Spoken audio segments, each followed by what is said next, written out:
বলি হচ্ছেটা কি? এবার তো মাথাটা নষ্টই হয়ে যাবে। যেখানে যাচ্ছি, এই তোমার ঢুকেছে, এই তোমার ঢুকেছে, এই তোমার অন্নপূর্ণা ভাণ্ডার ঢুকেছে।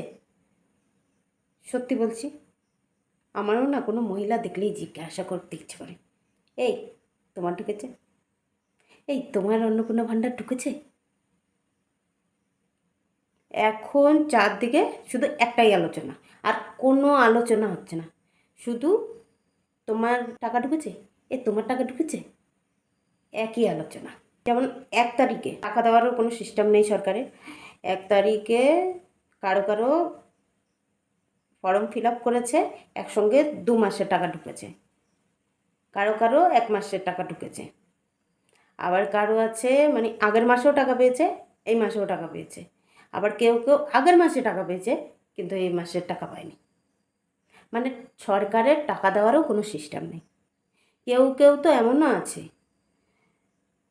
অনলাইনে ফর্ম ফিল আপ করেছে, অফলাইনে ফর্ম ফিল আপ করেছে কিন্তু টাকা পায়নি। আবার কেউ কেউ ফর্ম ফিল আপ করেইনি কিন্তু দিব্যি টাকা পেয়ে গেছে, তারা চাকরিও করে।